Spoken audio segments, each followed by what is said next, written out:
Ok, bonjour, bienvenue à cette seconde séance d'exercice en préparation à l'examen.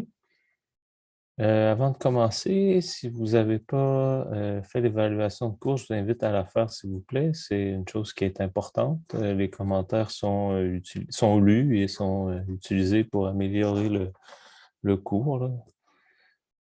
Donc, c'est quelque chose qui est important de faire à chacun de ces cours. Les commentaires constructifs sont toujours très bien acceptés. Donc, pour débuter, j'ai pensé faire le numéro 1 du devoir.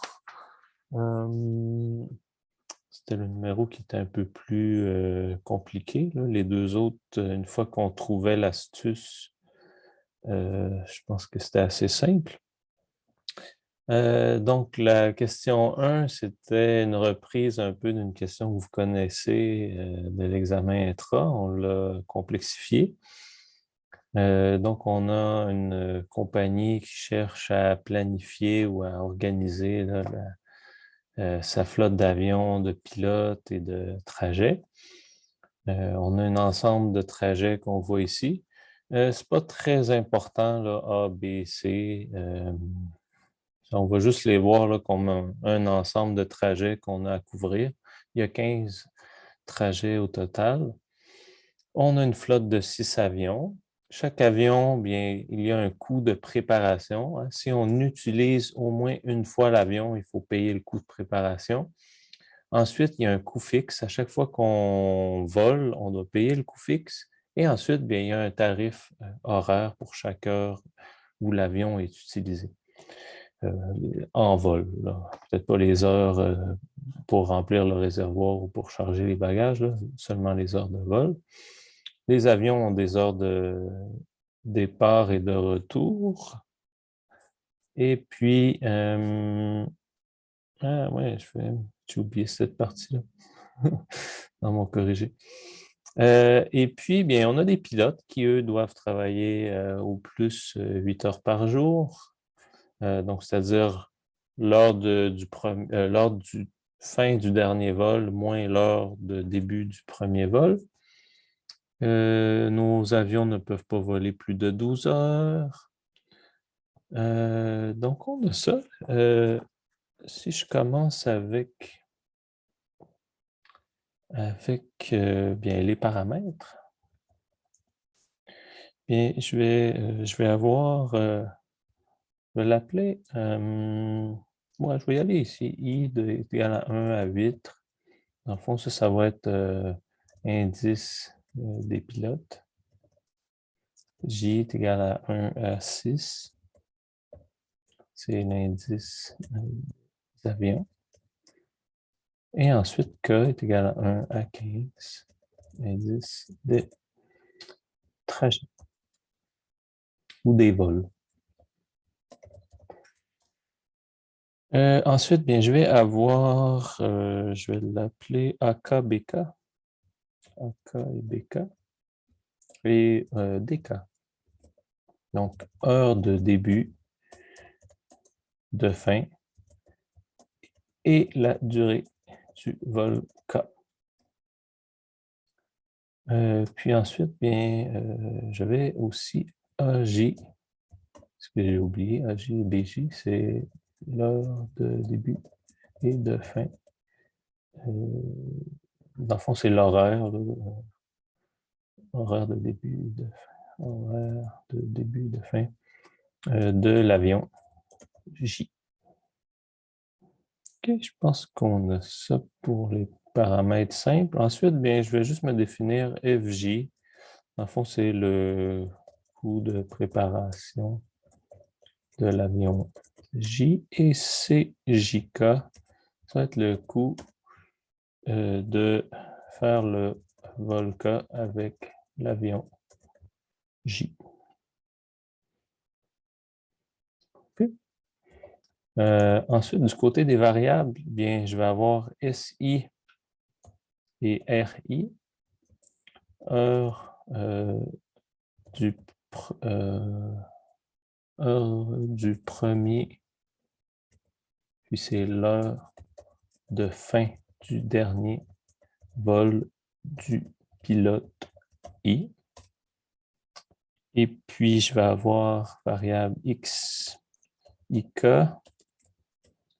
égale à 1 si le pilote I est sur le vol K, 0 sinon.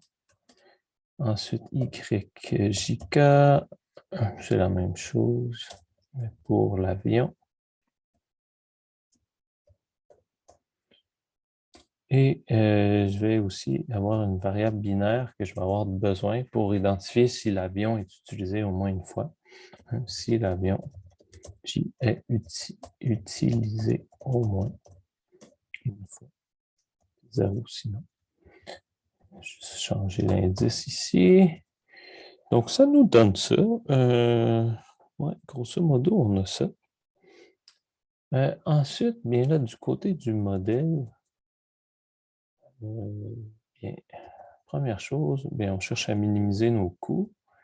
On va avoir le coût de nos pilotes, qui est simplement RI moins SI. Puis ensuite, bien, on va avoir le coût de préparation. Donc, je vais faire la somme de I excusez, c'est les avions, égal à 1 à 6 de FJ, YJ. Puis une dernière partie qui va être la somme, la même somme. Ah, ben, je pourrais faire ça comme ça. Je vais mettre comme ça, plus une somme. Je vais mettre une parenthèse ici. Ça. Plus la somme K égale à 1 à 15 du CJK YJK. Et donc, ça, c'est pour notre objectif, la minimisation des coûts. Puis, si on va du côté des contraintes, bien, chaque trajet doit avoir un pilote et chaque trajet doit avoir un avion qui lui est affecté. Donc, pour les pilotes, bien, on va faire la somme de I 1 à 8 de X, IK. Ça doit être égal à 1. Ça, c'est pour les K égal à 1 à 15. On va avoir la même chose, mais pour nos avions. 1 à 15.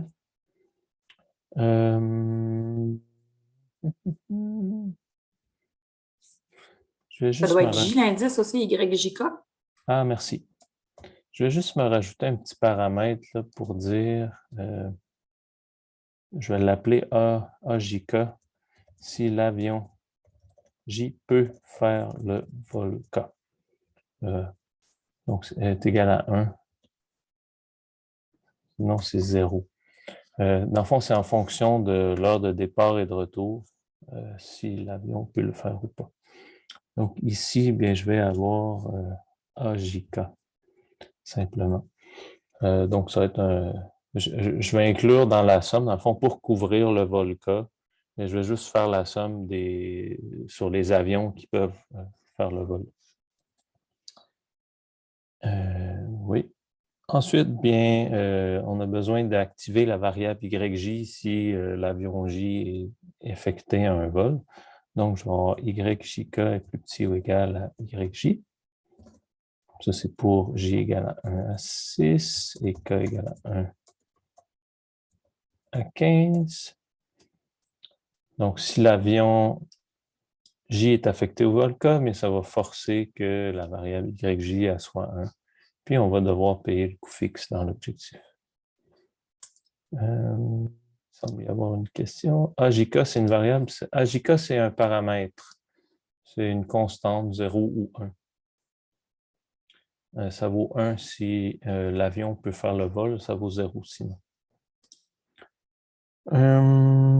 Ensuite, bien, on va avoir une variable pour une contrainte pour nos horaires. SI, c'est plus petit ou égal à AK X IK. Donc, c'est pour pour I est égal à 1 à 8, K est égal à 1 à 15. Et je vais avoir la même chose pour l'heure de fin, plus grand ou égal à BK XIK, comme ça. Puis, comme nos pilotes doivent travailler au maximum 8 heures, bien, on doit faire RI moins SI est plus petit ou égal à 8 heures.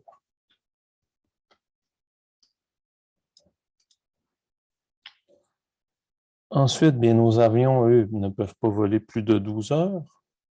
Donc, je vais faire la somme sur tous les avions, sur tous les vols, égale 1 à 15 de DK YJK.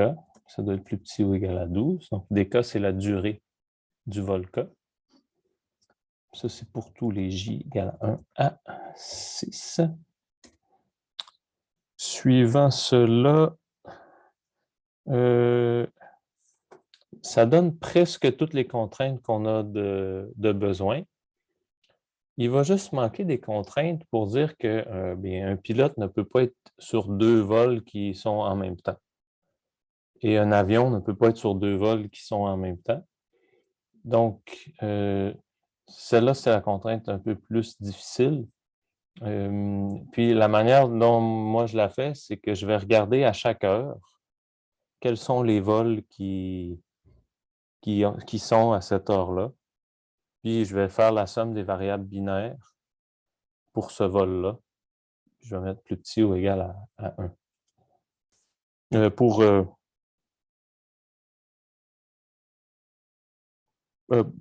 le pilote et pour chaque heure, je vais regarder pour ce pilote-là tous les vols auxquels il peut être.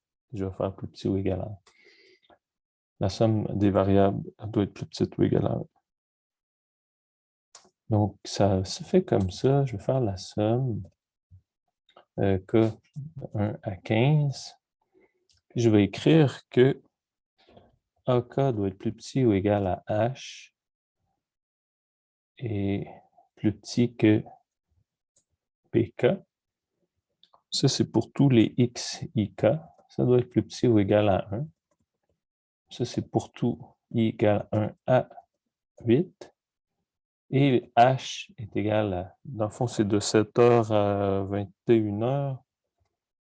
Donc, c'est pour toutes les heures de 7 heures jusqu'à 21 heures. Je vais avoir la même chose pour les avions maintenant. Puis les avions, c'est un peu différent parce que 15 minutes avant le vol, je dois charger l'avion. Donc, si j'ai un vol qui termine à midi, je ne peux pas le réutiliser pour un autre vol qui va partir à midi. Donc, ici, je vais juste faire moins 15 ici pour l'heure de départ. Et je vais mettre YJ. Avec J de 1 à 6. Donc, ça, c'était les 2 contraintes qui étaient un peu plus compliquées. Ensuite, bien, il va manquer nos contraintes d'intégrité. Donc, X, IK appartient à l'ensemble 0,1 pour I égale 1 à 8, K égale 1 à 15. Ça, c'est appartient. Je vais avoir la même chose pour Y. 6. Je vais avoir aussi que les YJ, ça appartient à 0,1 pour J égale à 1 à 6. Puis j'ai que les variables SI, RI, c'est plus grand ou égal à 0 pour I est égal à 1 à 8. Donc, ça nous donne quand même un lourd modèle. Est-ce qu'il y a des gens qui auraient des questions sur la correction ou qui auraient des problèmes? Non? Je pense que c'est difficile, cet exercice. Ah oui, mais il y avait juste une question. Il n'y avait, pas beaucoup de questions, donc il fallait réfléchir. Mais toutes ces parties-là, X, Y, J, K, X, Y, Y, Y, J, ça, je pense que c'est assez accessible. La seule partie qui est un peu plus difficile, puis qu'on risquait d'oublier, c'était de s'assurer que chaque pilote ne pouvait être que sur un vol à la fois. OK. S'il n'y a pas de questions, est-ce qu'il y a des gens qui aimeraient voir corriger du numéro 2? Non. OK, c'est bon. Je vais passer alors à la suite des exercices qu'on avait regardés ensemble mardi dernier. Donc, on avait terminé ici. Est-ce qu'il y a des gens qui auraient des questions sur les exercices qu'on a faits? Ou peut-être que, je ne sais pas, hein, on pourrait les revoir à nouveau, hein? Non? Oui, j'aurais une question sur la question 3. Oui. Et si à la place de -5, à la place de 0, on a -5 et 2 par exemple, ou 3, quelle serait la solution?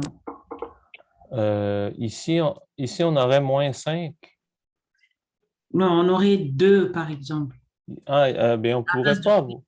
on pourrait pas avoir 2 parce que x3, c'est une variable de base. Non, à la place de C. Ici, à la place de c, on aurait 2. Oui, Puis, ce serait quoi la valeur de b? -5. Bien là, ça ressemble un peu à le cas...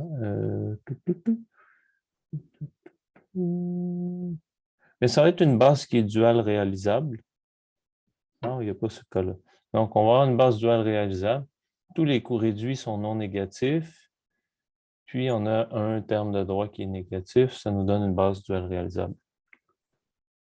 OK, merci. Ouais, on n'a pas ce cas-là.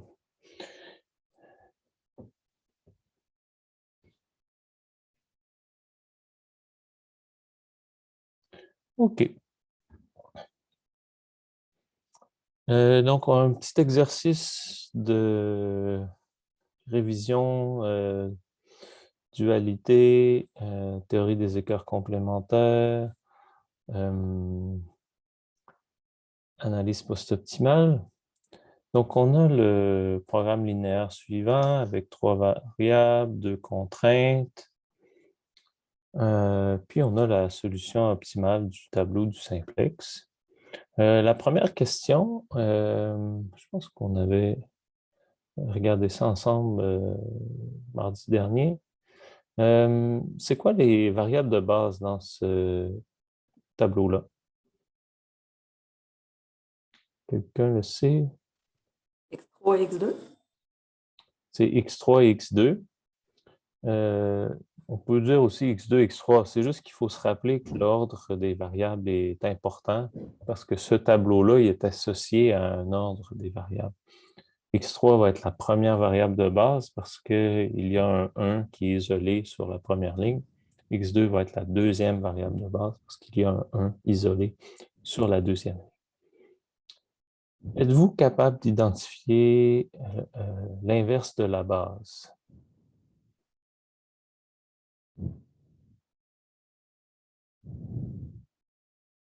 Quelqu'un le sait?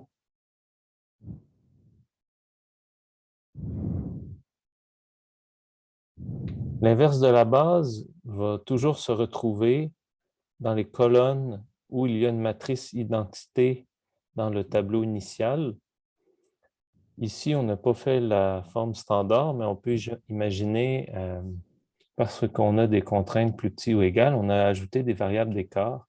Et ces variables d'écart, dans le tableau original, nous ont donné une matrice identité. À chaque itération de la méthode du simplex, on va retrouver sous ces colonnes-là, dans le tableau, on va retrouver l'inverse qui est associé à la base de cette itération-là. Ça veut dire que dans le tableau optimal que l'on retrouve ici, sous les colonnes de E1 et de E2, on va retrouver l'inverse de la base. Donc, on a 2, moins 1, moins 0,5 et 0,5.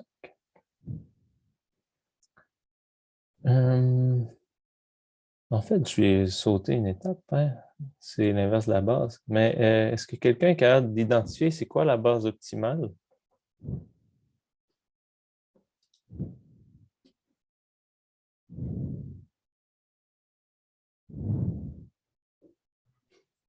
La base optimale, bien, c'est les colonnes du tableau original des variables qui sont des variables de base dans la solution optimale. Variables de base dans la solution optimale, ce sont x3 et x2. On peut aller regarder les colonnes du tableau original, donc ça serait 1, 1 et 2, 4. Ce serait notre base optimale.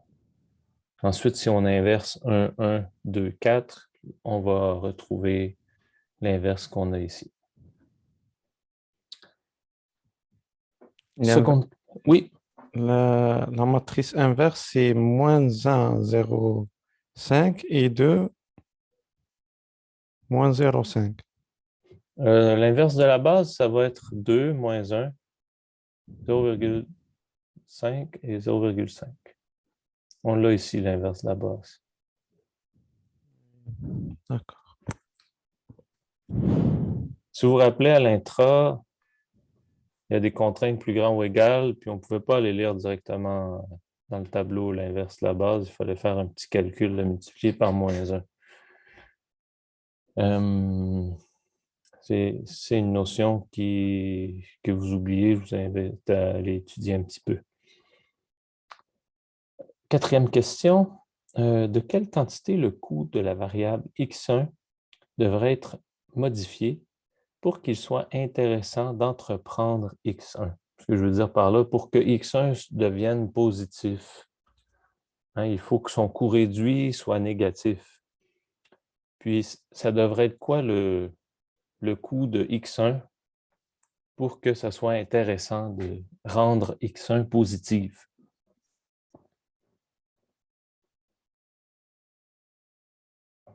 Quelqu'un a une idée?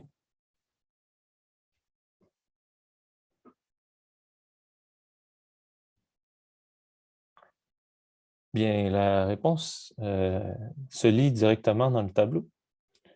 La réponse, bien, c'est d'augmenter de 5 unités. De plus de 5 unités. Donc ici, il faudrait que ça soit plus petit ou égal à moins 6. Si c'est moins 6, bien là, je vais me retrouver avec un coût réduit de 0 dans le tableau optimal. Puis là, bien, je peux faire un pivot, faire entrer x1, et là, x1 peut devenir positif. Pour que ça soit intéressant, bien, pour que ça soit négatif, il faudrait que ça soit strictement plus petit que 5, là, la modification. Excusez, strictement plus petit que moins 5. On peut aussi faire le calcul. Si vous regardez dans les notes de cours, ça va être le cours 5.4 sur l'analyse post-optimale. Le coût réduit, je pense que j'avais mis une barre par-dessus le CJ, mais c'est égal à CJ, le coût original, moins le coût des variables de base, c'est un vecteur, multiplié par l'inverse de la base, multiplié par la colonne de la variable J. Ces informations, B inverse AJ, bien, se retrouvent dans le tableau optimal. Donc, pour la variable x1, bien, le B inverse par la colonne de x1, c'est égal à 10 et moins 2. Donc, on peut faire ça. Hein? Donc, le bar 1, c'est égal au coût original, c'est moins 1. Et c'est cette quantité-là que je veux changer. Donc, je pourrais faire hein, plus, je vais l'appeler D ici pour plus delta, moins le CB, ça c'est le coût des variables de base. Variable de base, c'était x3 et 2. On peut aller voir le coût des variables de base. Donc, ça nous donne moins 2 et 7. Moins 2 et moins 7. Multiplié par la colonne que je vous ai dit tout à l'heure, 10, 2. Et ça, en faisant nos calculs, ça va nous donner moins 1 plus D. Moins, si je fais moins, moins, ici, je vais me retrouver avec 2 et 7.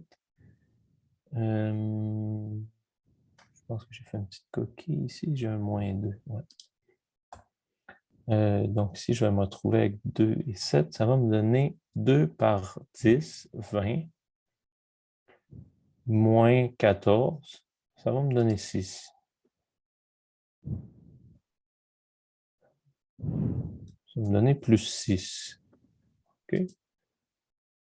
Ça, c'est égal à 5 plus le D. Hein? Le 5, c'est ce qu'on retrouve dans notre tableau ici. Donc, la modification pour rendre la variable x1 intéressante, mais il faut que, dans le fond, le D soit strictement plus petit que moins 5. Pour que ce soit intéressant de produire des unités de x1. Est-ce que ça va avec tout le monde? Pas de questions? OK. On va passer à la prochaine. Trouver la solution optimale du dual. Encore ici, bien, il y a un truc qu'on peut utiliser. Solution optimale du dual va se retrouver dans le tableau optimal lorsque on a des variables d'écart et simplement, bien, les valeurs 0, optimales 5 et 1 et 2. oui, vont se retrouver dans les colonnes des variables d'écart, les coûts réduits des variables d'écart. Ça va être moins 0,5 et moins 1,5. C'est toujours l'inverse qu'on va retrouver ici. Mais si vous vous en rappelez pas, bien, on peut retrouver les valeurs hein, en faisant le dual, écart complémentaire, puis retrouver la solution. Donc, si on fait ça ensemble, on va faire le dual. Je vais réduire ma page ici, agrandir un petit peu. Donc, pour faire le dual, regardez ici. Donc, on commence premièrement bien, par regarder les contraintes qu'on a. On a des contraintes plus petites ou égales et on a un problème de minimisation. Si on regarde le tableau pour trouver la correspondance, je pense que c'est à la page 12. Donc ici, j'ai un problème de minimisation avec des contraintes plus petites ou égales. Si je regarde ici, problème de minimisation, contraintes plus petites ou égales, ça va me donner des variables qui doivent être négatives, non positives. Donc, je vais avoir une variable y1, y2, qui doit être plus petite ou égale à 0. Puis ensuite, bien, je peux commencer. J'ai un problème de maximisation dans le primal. Mon dual va être minimisation dans le primal. Mon dual va être de maximisation.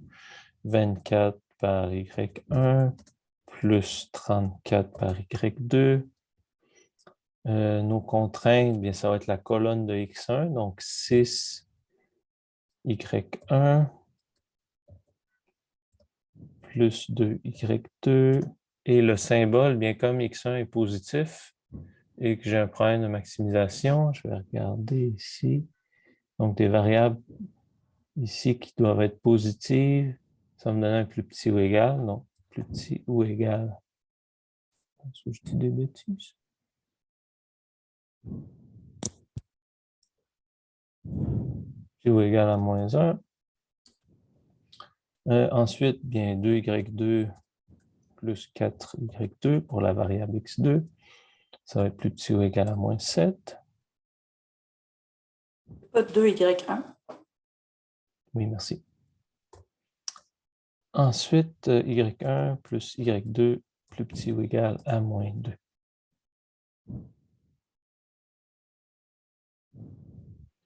OK. Ensuite, bien, je vais avoir y1 et y2 plus petit ou égal à 0. Harry nous dit que ça devrait être plus grand ou égal. Donc, si j'ai des variables qui doivent être non négatives, OK, si j'ai un problème de minimisation, j'ai des variables non négatives, ça me donne des contraintes plus petits ou égales.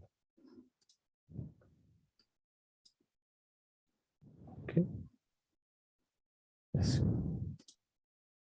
OK, parfait.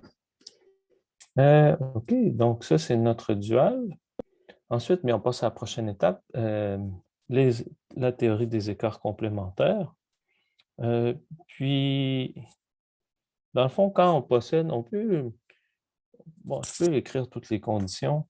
On n'a pas à toutes les écrire. Je vais commencer par le variable dual fois les contraintes du primal. Donc, y1 fois la contrainte du primal, c'est x1 plus 2x2 plus x3 moins 24 est égal à 0.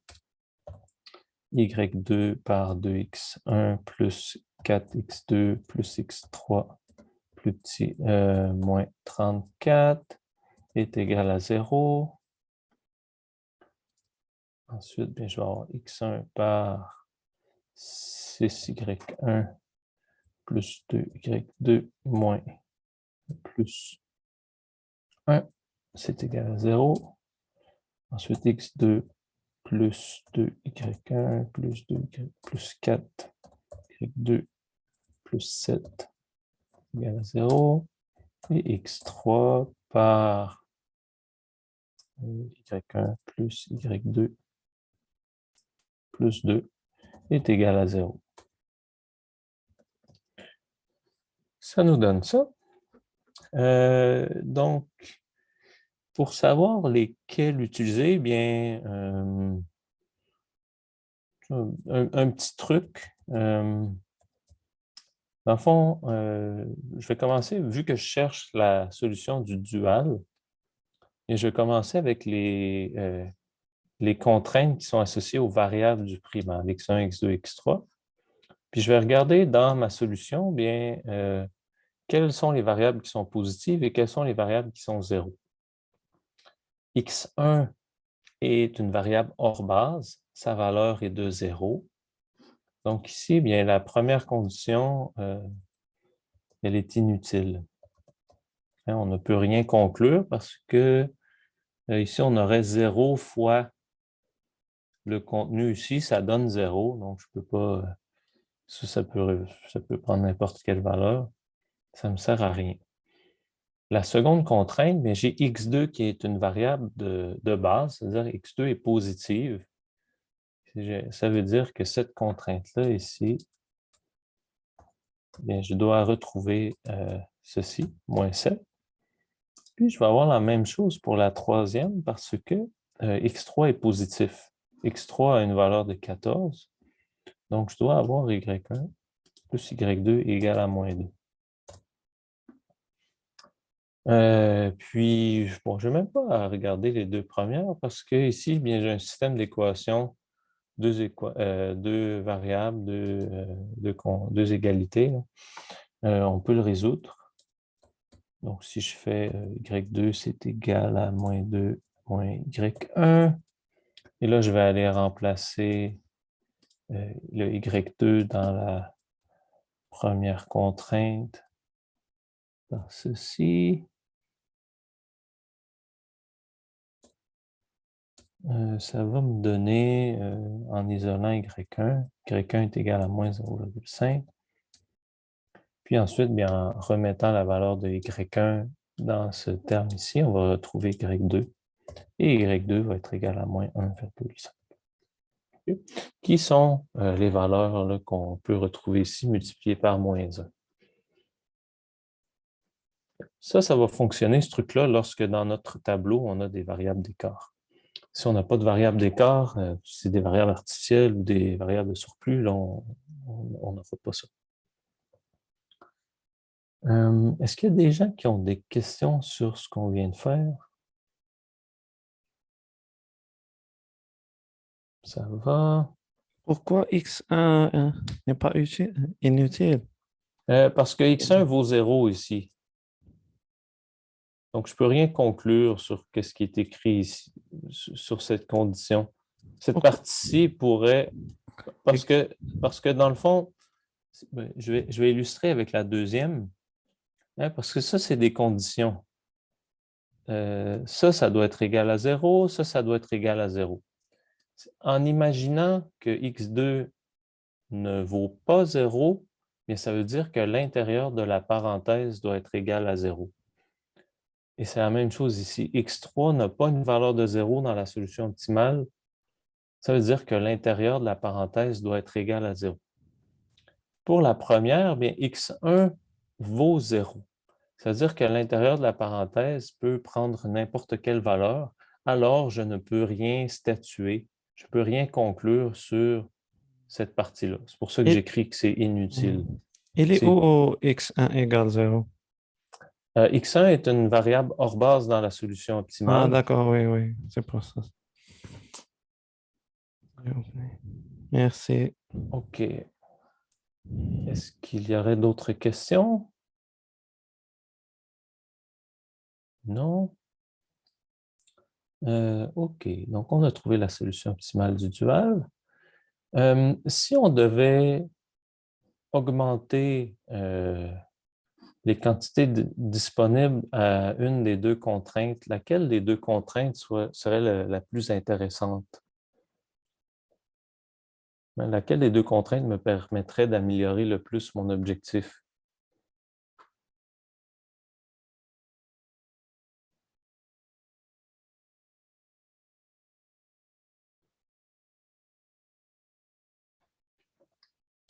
Si j'avais une unité de disponible à donner soit à la contrainte 1 ou à la contrainte 2, laquelle serait le mieux? Personne ne le sait. Attends. Il suffit de regarder les valeurs des variables duales. Et Oui. les variables duales nous indiquent, bien, ça serait quoi notre profit marginal d'augmenter d'une unité la contrainte? Ou ça serait quoi notre perte marginale? C'est la deuxième. La deuxième contrainte nous permet d'avoir un profit de 1,5 Oui. de plus. Donc, on aurait avantage à augmenter la contrainte numéro 2. OK. On peut le faire en changeant les termes de droite aussi. Vous voulez dire, on met par exemple 25, on résout, on regarde c'est quoi Ou avec un plus delta dans les termes de droite. C'est plus compliqué parce que là, il faut aller calculer l'impact sur la valeur de l'objectif. Mhm. Puis, bien là, il faut aller calculer le CB B inverse par nos termes de droite. Il faut calculer ça. Ah, puis là, bien, il faut mettre notre vecteur. Là, par exemple, je vais avoir delta 0 pour si j'augmente la première contrainte de delta. Donc, Ça va être 1, 0. ou je fais 0 delta. Il faut que je calcule les deux. Ça fait plus de calculs. Alors que si on connaît les valeurs des variables duales, bien, on n'a pas à faire ce calcul-là. Mais ce que je trouve que les variables duales, peut-être, c'est un peu mélangeable parce que dans le tableau, c'est, mettons, 0,5, 1,5, mais les valeurs, c'est moins 0,5, moins 1,5. Et ensuite, ben, on dirait que... Je sais pas. Bien, notre objectif est de minimiser. Donc, c'est des termes négatifs. Une augmentation de la deuxième contrainte à 35 va induire une réduction de 1,5. Quand on augmente, bien, on gagne la valeur de la variable duale. Si j'augmente d'une unité, je vais gagner la valeur de la variable duale. Si elle vaut moins 1,5, bien, je vais gagner moins 1,5. Là, comme je minimise, bien là, c'est à mon avantage. Mais je comprends la difficulté de savoir dans quel sens ça s'en va, dans le fond. Parce que si j'avais eu des variables duales, je ne sais pas, hein, si j'en ai une qui est négative et une qui est positive, là, c'est mêlant, mais quand toutes nos variables de notre problème sont non négatives, bien là, tout va dans le même sens quand on les augmente. Et quand on augmente nos contraintes, ça va dans le même sens. OK. Si on passe à la question suivante, quels changements peuvent être faits au coût de x2 pour que la solution optimale identifiée demeure optimale après les changements? Donc ça, c'est la modification la plus complexe à calculer parce que, bien dans la formule, est-ce que je l'ai ici? Je vais l'effacer. Dans la formule pour calculer les coûts réduits, CJ, c'est égal à CJ moins le C, coût des variables de base, par l'inverse de la base, par la colonne de la variable J. Bien, si c'est seulement une variable hors base qui a son coût de modifier, bien, on a juste à calculer le coût réduit de cette variable-là. Par contre, lorsque c'est une variable de base, bien, son coût se retrouve dans la formule de toutes les autres variables hors base. Donc là, il faut recalculer tous les coûts réduits des variables hors base. Donc là, c'est un peu plus complexe. Si on regarde ensemble, on peut juste se fier à la formule, dans le fond. Lorsqu'il y a une variable de base qui change, puis on va avoir la formule qui se retrouve ici. Hein, donc, mon nouveau coût réduit, bien, c'est égal à l'ancien coût réduit moins le changement fois le coefficient qui se retrouve à la ligne de la variable de base et à la colonne de la variable où je suis en train de refaire le calcul. Okay. Donc, si on revient à notre énoncé, bien moi, je vais changer la variable x2. Je cherche à voir c'est quoi la plus grande modification que je peux faire à x2. Donc, je vais devoir recalculer le coût réduit de x1. Donc, x2 se retrouve sur la deuxième ligne. Donc, je vais utiliser le coefficient qui se retrouve ici, moins 2, pour recalculer son impact sur la variable x1. Je vais avoir la même chose avec E1, avec le moins 0,5, et E2 avec le 0,5.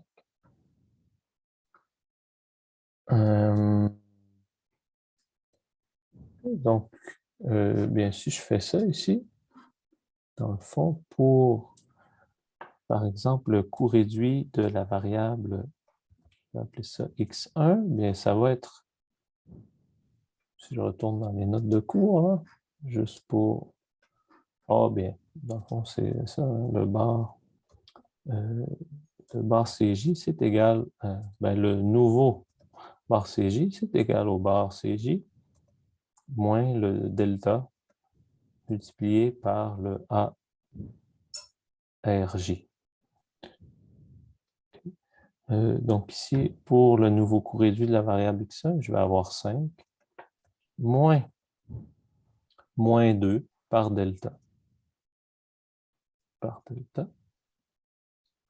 Je vais retrouver des choses sensiblement pareilles pour les autres variables. E1 et E2. 0,5. Je vais juste aller mettre les bons coefficients. Puis ensuite, je vais avoir moins 0,5 delta. Puis ensuite, je vais avoir moins 0,5 delta. 5 delta. Donc, pour que la solution ne change pour m'assurer que la solution ne change pas, mais je dois trouver l'intervalle de valeur permissible pour delta. Donc, je vais avoir... mais il faut que delta soit... excusez, il faut que chacune de ces des coûts réduits demeure non négatif lorsque le changement est fait. Donc ça me donne des conditions. Hein. Donc ici, si je divise par... donc si je me retrouve avec plus 2, juste simplifier la vie. Ici, je me retrouve avec plus 0,5, puis ici, ça ne change pas. Donc ici, ce que je vais faire, c'est que je vais diviser par 2 de chaque côté. Ça va me donner D doit être plus petit ou égal, plus grand ou égal à moins 5,5. Ici, si je divise par 0,5 de chaque côté et que j'envoie lui ici, mais je vais me retrouver avec D plus grand ou égal à moins 1. Puis ici, si je divise par moins 0,5, là, ça va changer le signe. Puis j'envoie le résultat de l'autre côté. Je vais avoir, donc ça va me donner 3, donc ça doit être plus petit ou égal à 3. OK, donc là ensuite, mais ce que je fais, c'est que je vais prendre la valeur maximum des plus grands ou égales, puis la valeur minimum des plus petits ou égales, et ça me dit que D doit appartenir à l'intervalle moins 1 et 3. Donc, toute modification à l'extérieur de cet intervalle-là du coefficient de x2, bien, va faire en sorte qu'on n'a plus une solution optimale. On va avoir des coefficients qui vont devenir négatifs. Il va falloir refaire un pivot pour retrouver une nouvelle solution optimale. Il y a une question sur le forum. Pourquoi en rentrant le problème dans Lingo, les variables duales sont 0,5 et 1,5? Bien, souvent, dans Lingo, il nous donne l'inverse. Je peux le faire. Ici, là. Je vais regarder qu'est-ce que ça donne. Bon, je vais avoir minimisé moins x1 moins 7 fois x2 moins 2 fois x3, 6 fois x1 plus 2 fois x2 plus x3 plus petit ou égal à 1.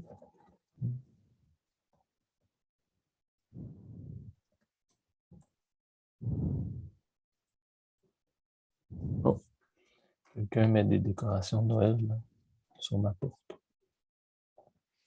OK, donc je vais résoudre ça, moins 63.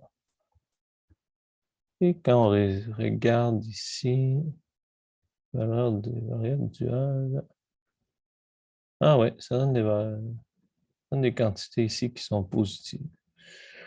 Je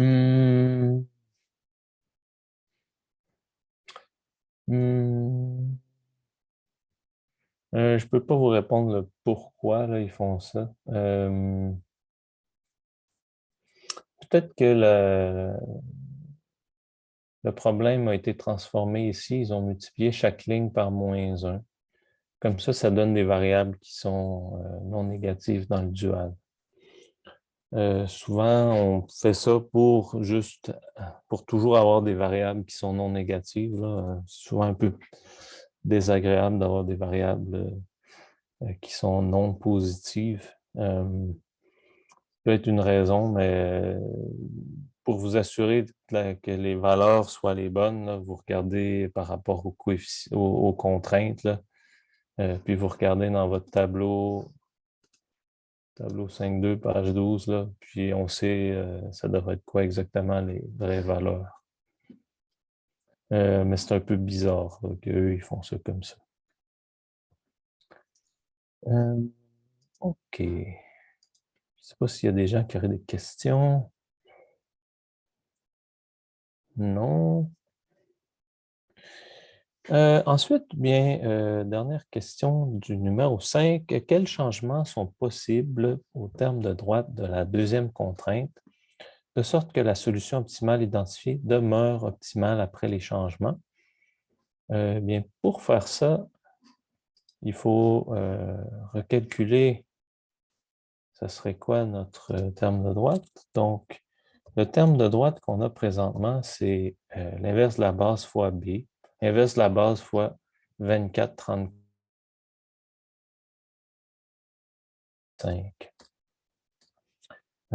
Ensuite, bien, ce qu'on veut faire, c'est un changement ici. Donc, on veut faire B inverse B.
OK?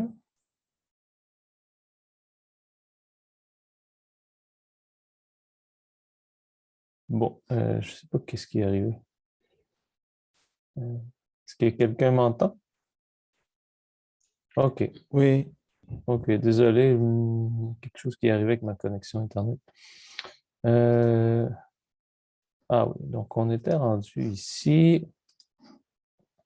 Donc, on va calculer la première ligne fois la colonne 0D. Ça nous donne moins D, donc 14 moins D.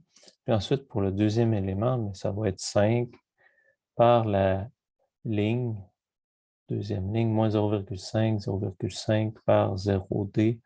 Donc, ça nous donne plus 0,5 il n'y a pas un D. partage, non? Oh, ah oui, partager. Je m'excuse. OK. Je pense qu'on était rendu. Ben, je vais recommencer juste cette partie-là. Donc, on veut calculer ça ici. Donc, ça nous donne 14,5 plus le B inverse par 0D. Donc, je fais la première ligne 2 moins 1 par 0D. Ça va me donner moins D. Et ensuite, je vais avoir la deuxième ligne, moins 0,5 par 0D. Ça va me donner 0,5D. Puis au final, bien, je vais me retrouver avec 14 moins D et 14 moins D et 5 plus 0,5D. Et moi, je veux que tous ces éléments-là demeurent non négatifs pour que ma solution demeure optimale. Donc, je veux que 14 moins D, ça soit supérieur ou égal à 0. Et je veux que 5 plus 0,5D, ça soit supérieur ou égal à 0. Donc, tout ça, ce que ça me dit, c'est que mon delta doit être plus petit ou égal à 14 et que mon delta doit être plus grand ou égal à moins 10. Donc, toute modification au terme de droite de la deuxième contrainte entre moins 10 et 14 va faire en sorte que je conserve la même base dans la solution optimale.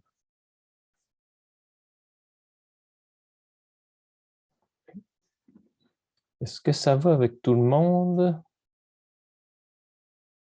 Ouais. Il y a de la révision à faire. Oh là là. OK.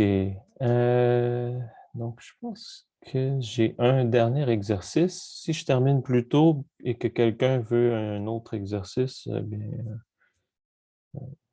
vous me le demanderez, puis je vais essayer d'en faire un. Exercice de la méthode branch and bound, branch and cut avec des couvertures. Donc, on a le problème suivant. Donc, ça peut vous aider pour le devoir. Donc, avec 8 variables binaires, puis on cherche à maximiser cela. Donc, pour résoudre ce problème-là, bien, on va mettre ça dans Lingo. On va mettre la relaxation linéaire dans Lingo. Ça, ça. Donc, j'ai la relaxation linéaire ici dans Lingo.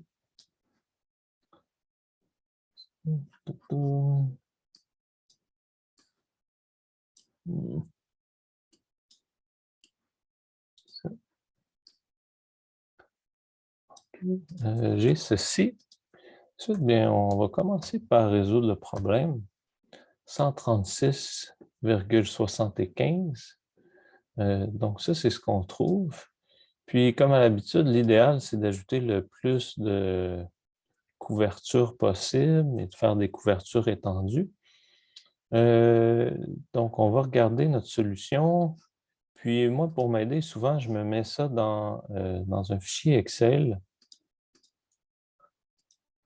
Je vais mettre les poids, je vais mettre les valeurs de mes variables. Puis, j'ai ici 0, 0, 0.775, 0, 0, 0, 0, 1, 1, ici comme ça. Ça.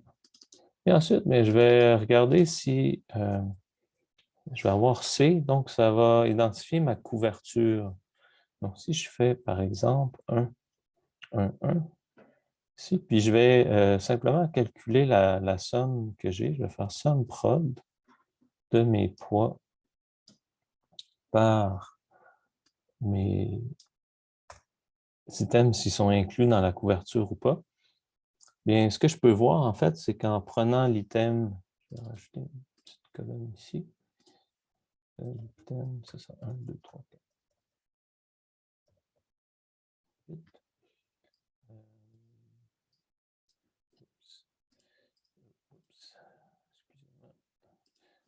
En prenant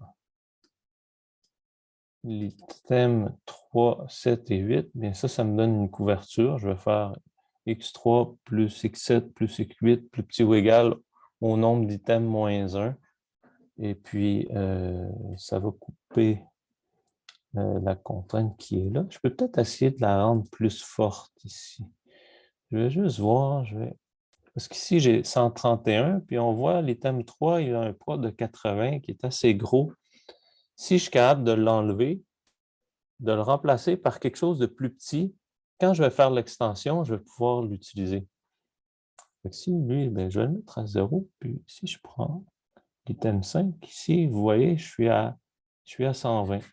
Donc, si je prends les items 5, 7 et 8, je fais une couverture avec ça. Quand je vais faire l'extension, mais on voit le poids maximal, c'est 69. En faisant l'extension, bien, je vais ajouter l'item 3, qui est intéressant. Donc, on va aller faire ça. Ça va me donner x3 plus x5 plus x7 plus x8 plus petit ou égal à 2. Donc, je vais avoir x3 plus x5 plus x7 plus x8 plus petit ou égal à 2. Je vais juste m'assurer que je ne fais pas de bêtises. x5, x3, ouais. On résout à nouveau. Ça me donne 135,65. Ça n'a pas baissé de beaucoup. Et je me retrouve avec la solution suivante. On va Pourquoi aller... on prend x5? On a 0, x5. Normalement, on prend sauf Mais, x3, x7, x8. non, mais là, j'ai fait l'extension. Quand on fait l'extension, bien, on va aller chercher l'item qui a le poids maximum dans notre couverture. Et on va ajouter dans la contrainte tous les items qui ont un poids plus grand ou égal à l'item de poids maximum. C'est l'étendue. C'est l'étendue. Donc ici, bien, j'ai vu 80, hein, tiens, je regarde tous mes poids, 80, c'est le poids le plus grand de mon problème.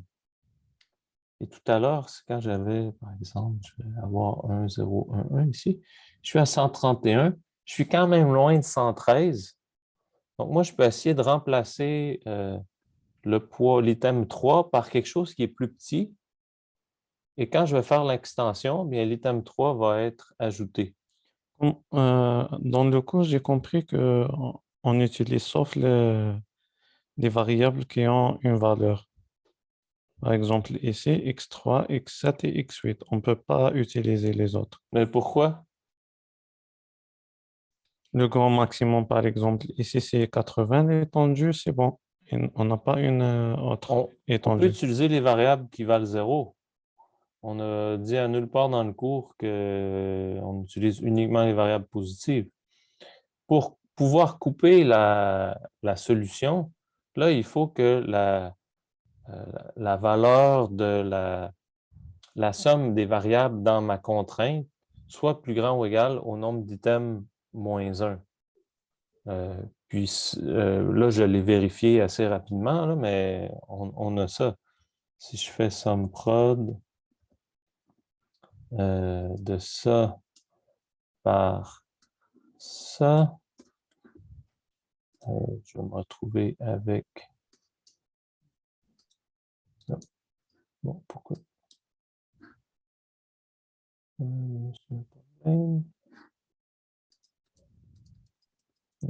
C'est quoi? Ça peut marcher. Ça, c'est égal à somme prod de ceci par ceci.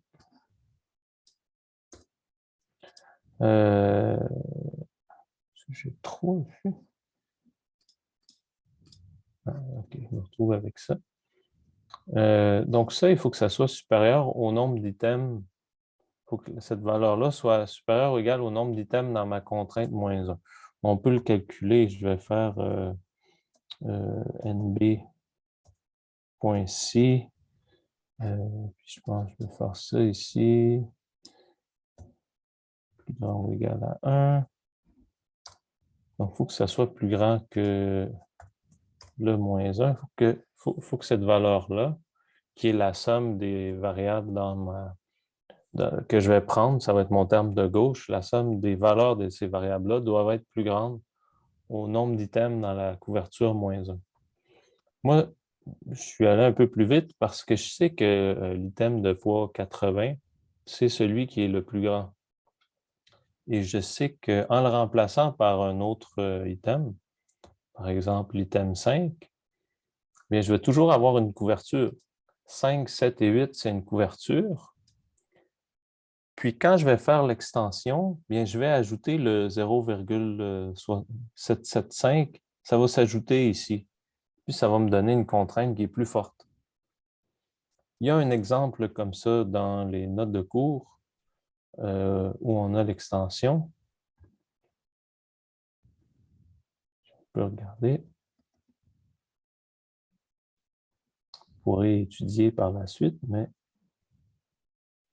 couverture étendue. Vous pouvez regarder ici à la page 30, là. Je ne me rappelle pas de l'exemple exactement. Vous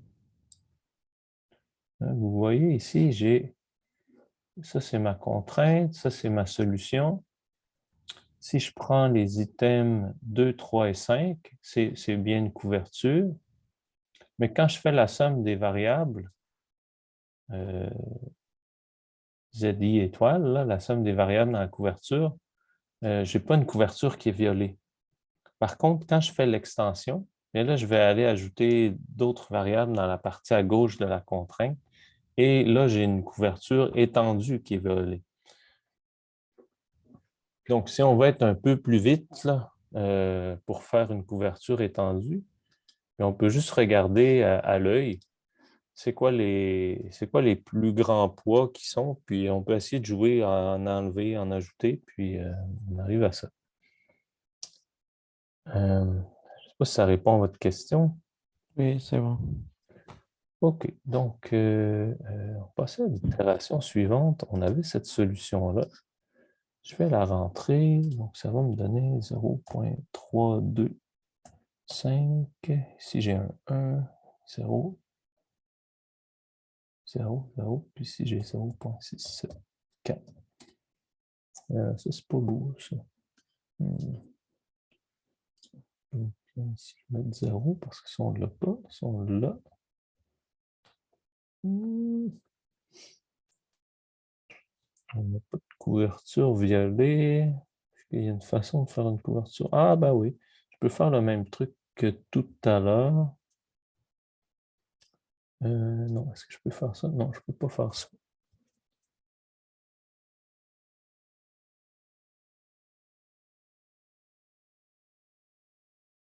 Je ne peux pas faire ça.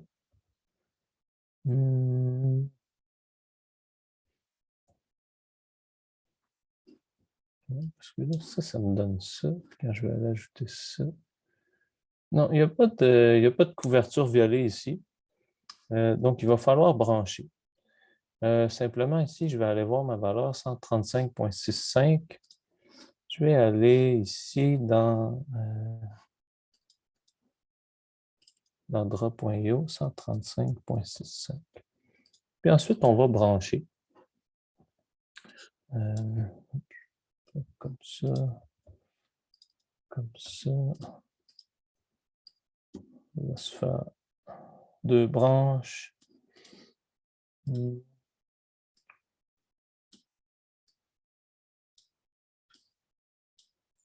Pourquoi on dit qu'il n'y a pas de contrainte violet? En fait, à l'œil, là, j'en ai pas vu. On aurait pu résoudre le problème le problème exact pour trouver des couvertures, là, mais si à l'œil, on n'en trouve pas, bien, mieux vaut brancher que perdre son temps. Mais là, on résolvait par branch and bound ou branch and cut? Ben, dans l'énoncé, j'ai écrit branch and bound, là, mais je veux dire, on ajoute des couvertures, puis on essaie de le résoudre le plus efficacement possible. OK, donc si on continue, donc j'avais ma solution qui se retrouve ici. Puis il s'agit de choisir une variable sur laquelle on va brancher. Si vous vous rappelez, juste un petit truc peut-être, hein, le poids maximum, c'était 80. Je vais choisir l'item qui a le poids maximum, savoir le plus gros impact quand je l'ajoute ou quand je l'enlève. Donc, je vais brancher sur X3, plus petit ou égal à 0 et plus grand ou égal à 1. Donc ici, je vais avoir X3 plus petit ou égal à 0. Puis, je vais avoir X3 plus grand ou égal à 1. Et on va résoudre ça. Comme ça, je vais avoir X3 égal à 0. On résout à nouveau 135. Est-ce que j'ai une solution optimale? Non, je n'ai pas de solution optimale. On va continuer ici. On va aller voir si on peut ajouter des couvertures. Donc, j'ai 0.27. Je pense que oui, ici. On va avoir 1, 1 et 1. Ici, j'ai un 0. J'ai 51. Ah ouais. Ah oui, ça marche. Est-ce qu'il y a quelque chose d'autre que je pourrais faire? On peut enlever 7. Là. Ah oui, oui, oui, oui. Très bien. Donc, on va ajouter la couverture 2 plus 4 plus 8. Là, en faisant l'extension, mais le plus grand poids qu'on a, c'est 51. Donc, on peut aller ajouter l'item 3 et l'item 5. Donc, ça va me donner 2 plus 3 plus 5 et plus 8. Il y a 4 aussi. x2 plus x3 plus, vous m'avez dit 4, plus x4 plus x5 plus x8 plus petit ou égal à 2, je crois. Oui, on a 2,62. On va résoudre à nouveau. 134, ça ne descend pas beaucoup. On va mettre ça à nouveau ici. Je vais mettre un 0. Ça me donne 1, 0,43. Ça, 1 et 0,56 ici. Qu'est-ce que je peux faire?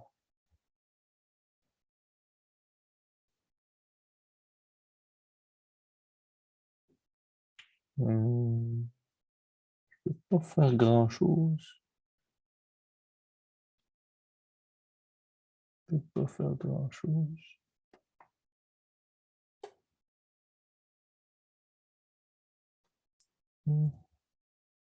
Ah ben oui, j'ai celle-là ici. Ouais, je peux avoir x4 plus x5 plus petit ou égal à 1. Puis en faisant l'extension, je peux ajouter x3. Donc ça va me donner x3 plus x4 plus x5 plus petit ou égal à 1. OK. x3 plus x4 plus x5 plus petit ou égal à 1. On résout à nouveau. 133,66. OK, on met à nouveau dans ceci. Donc, ça me donne 0,666. x4 égale à 1, 0. x6 égale à 1 et ici, on est égal à 1. Alors, qu'est-ce qui est intéressant de prendre ici? Bien, ouais, si je les prends tous, ça va me donner un plus petit ou égal à 3. On peut le voir ici. Je n'ai pas d'autre choix.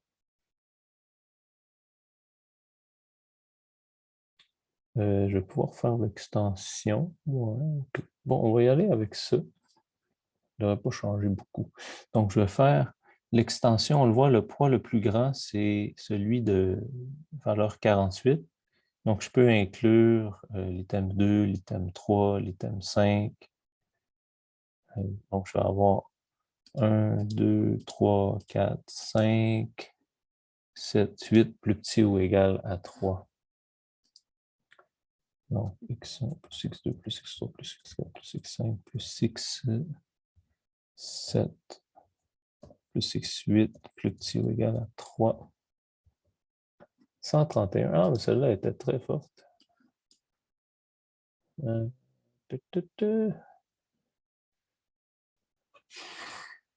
sais pas s'il va y avoir quelque chose là-dedans.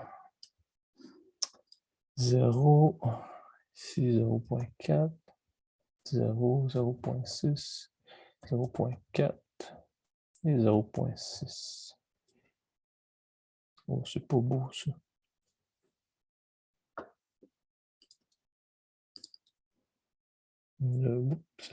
Ici. Je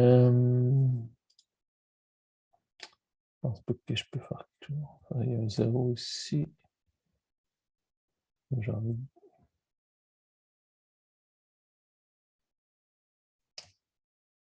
Non plus. Non plus. On va brancher. Donc, on va choisir une variable sur laquelle brancher. Je vais prendre l'item 4. Donc, on va enregistrer notre solution qu'on avait ici, 131.8. 131.8. Et on va brancher ça.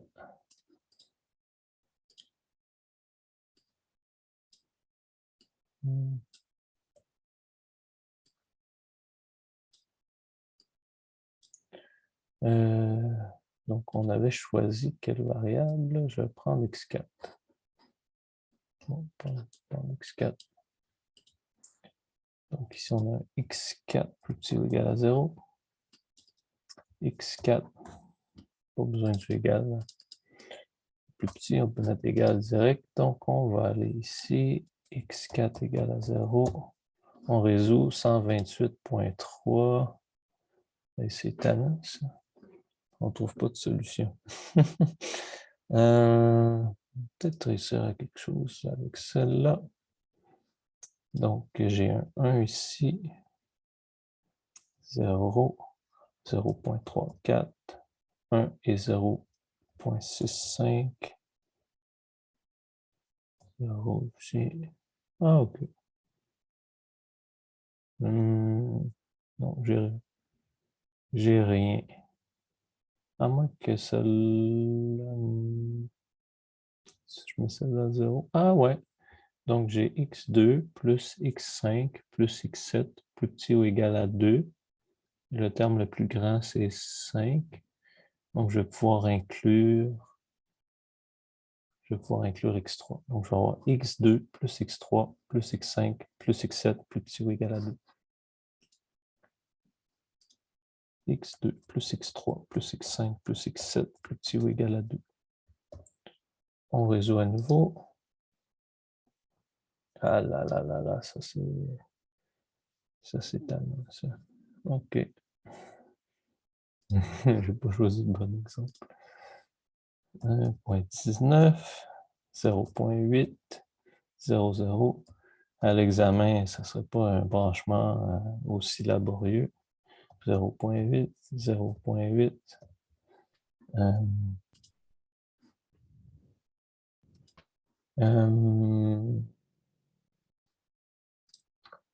OK. Ensuite, bien, regardons si on peut faire une couverture avec ça. Si je mets 1 ici, 1 ici et 1 ici. Non, je n'ai pas de couverture. Pas de couverture, on va brancher. Je vais brancher sur l'item 2. Donc ici, on a trouvé 127.84. Ah là là, mon bingo, il bug. 127.84. 127.84. Puis on branche à nouveau.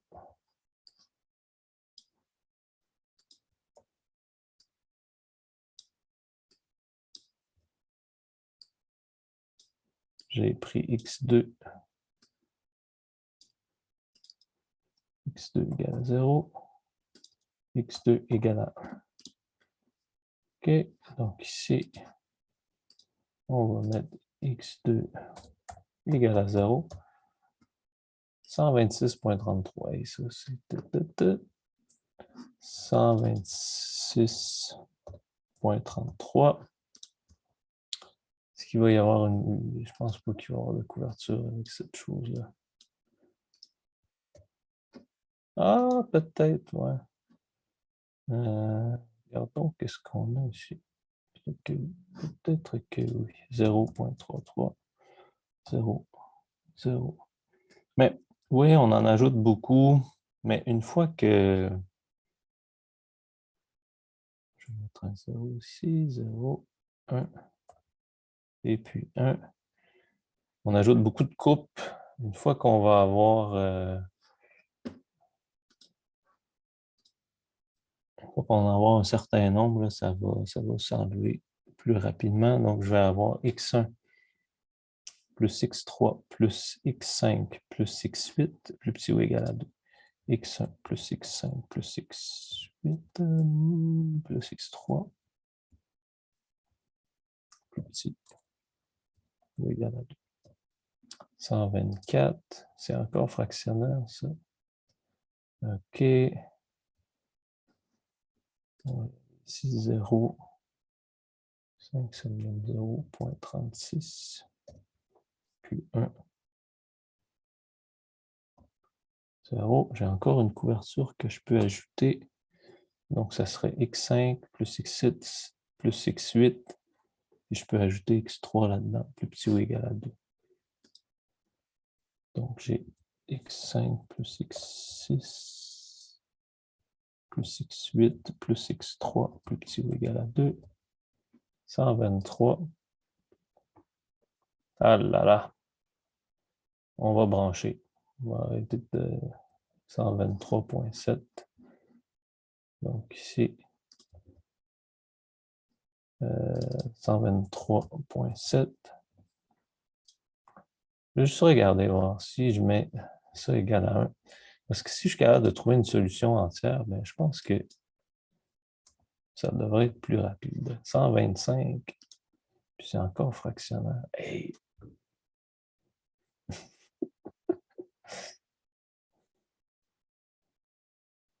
OK.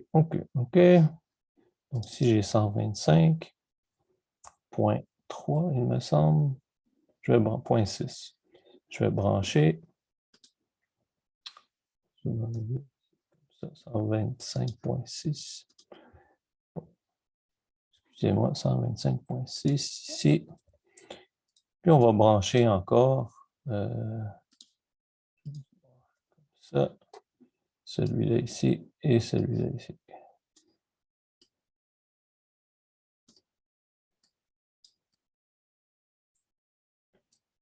OK, on va choisir une variable à mettre à 0. Donc ici, je vais choisir x8. Je vais mettre x8 égale à 0 ici. X8 égale à 0. Ça donne 122. C'était x8 égale à 0. Et x8 égale à 1. Si je me trouve à 122 point quelque chose, on va brancher encore.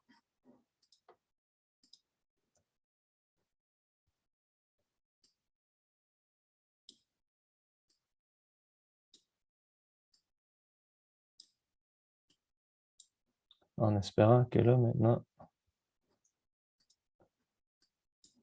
si je branche là, je vais avoir quelque chose. Puis je vais mettre x6 égale à 0. Brancher sur x6 égale à 0. 116. Et ça, c'est entier. Donc, enfin, 116. Mettre une étoile comme quoi c'est entier. C'est pas super bon parce que je ne peux pas élaguer. Donc, ici, c'était x6 égale à 0. Et là, ici, je vais mettre x6 égale à 1. Puis, on va aller dans l'autre côté. Donc, x6 égale à 1. Ça donne 119. 119 ici. Puis, je vais brancher encore. C'est très long. Pas pris un très bon exemple.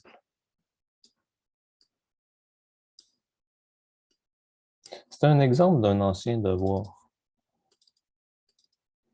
Puis, il me semble que ça convergeait beaucoup plus rapidement que ça. Donc, je vais aller mettre x1 égale à 0 ici. C'était 119,9. x1 égale à 0. Ça donne 110. Donc, ça, on peut éliminer ici 110. On n'a même pas à regarder parce que c'est pas bon. Ensuite, bien, on va faire x1 égale à 1. Ça donne 118. Il faut brancher encore. 118. C'est infernal. 118,13. Ah là là, lingo. 118,13. On va regarder c'est quoi notre variable, c'est x5. 118,13. Puis on va brancher sur x5. Ça. J'ai peut-être mal choisi ma variable au début.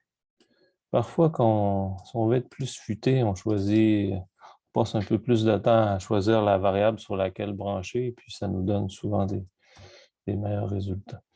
Donc, on avait ici x5. Hey, lingo.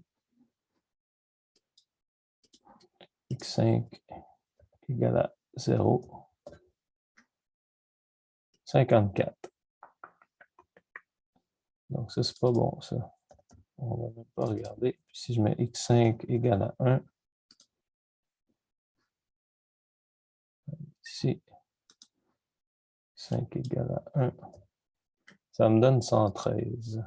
Est-ce que c'est mieux que ce que j'avais trouvé tout à l'heure? 116, 113. On peut élaguer. OK, puis là, on remonte. Donc ici, il faut aller ici, x8 égale à 1. On enlève tout ça, on met égal à 1. Ça nous donne 120. Quand x8 est égal à 20. Et c'est entier. Oui. Donc ça me donne 120. Et c'est entier. Donc ça, c'est du bonheur. On remonte. x2 égale à 1.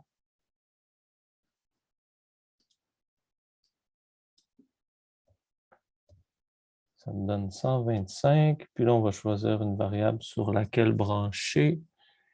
Je vais juste voir x2. Je vais voir mes poids. Je vais essayer d'y aller plus intelligemment. J'ai ça. Si je mets 51 plus 69, ça me donne combien, ça? Si je fais 1 et puis 1, ici, ça me donne 120. On va brancher sur x5. Comme ça, bien, il va juste avoir une branche à mon arbre. Ça. Le programme, c'est pour minimiser ou maximiser? C'est maximisé, oui. Donc ici, je vais avoir x5. Donc, normalement, si on fait par exemple le branche sur x8, après sur x0, on trouve une valeur inférieure à 120. On ne fait pas les autres. On peut élaguer, on a trouvé 120. Oui, Là, quand je vais brancher, je vais essayer x5 égale à 0, x5 égale à 1. Puis, si je trouve une valeur qui est pire que 120, bien, je peux arrêter tout de suite. oui, d'accord. On va aller x5 égale à 0. Ça donne 125, c'est bon. Mais par contre, si je fais x5 égale à 1, ça ne sera pas réalisable. Donc, ça, c'est bon parce que j'ai éliminé une partie de mon arbre. Donc, je vais y aller avec x5 égale à 0. Et là, il va falloir que je branche sur x6. Ça me donne combien ici? Ça me donne 125.5. 125.5, c'est mieux que 120. 125.5. Ici, ça, c'est non réalisable, donc on peut arrêter. Et ensuite, on y va ici. Je pense que c'était x6 égale à 1. Puis je vais avoir un x6 égale à 0.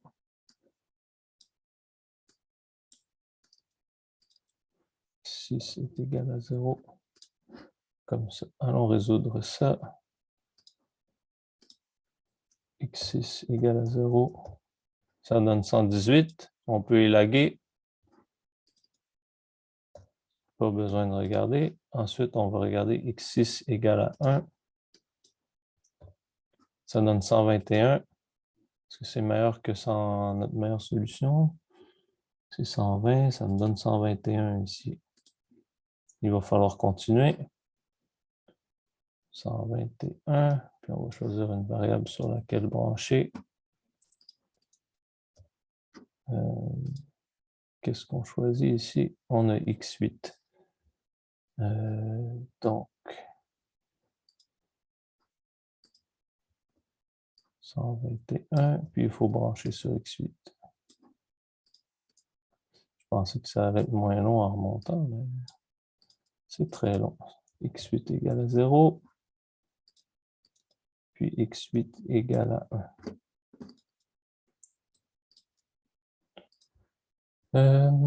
OK, donc x8 égale à 0. 105, on peut arrêter là. Puis x8 égale à 1. 118, on peut arrêter là. 118.4. Donc ici, on avait 105, on arrête parce qu'on a mieux que ça.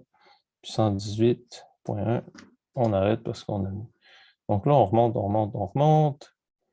Puis, il faut aller explorer ces branches-là.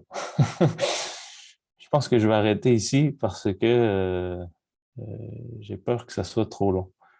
Est-ce qu'il y a des gens qui voudraient que je continue?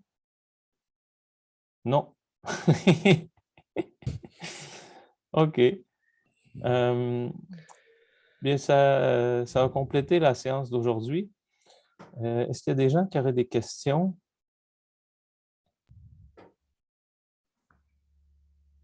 Il n'y a pas de questions? Bien, en gros, c'est la dernière fois qu'on se voit. Je vous remercie d'avoir été présent tout le cours. Puis, je vous souhaite bonne chance à l'examen. Les exercices qu'on a faits ressemblent à ce qui va se retrouver à l'examen. Vous pouvez aussi retrouver ce qu'il y avait à l'examen ETRA. Ça se peut qu'il y ait des choses qui soient similaires dans l'examen final. Je vous souhaite bonne chance, bonne continuation. Je vous souhaite des joyeuses fêtes et je vous dis à bientôt. Au revoir. Merci, au revoir.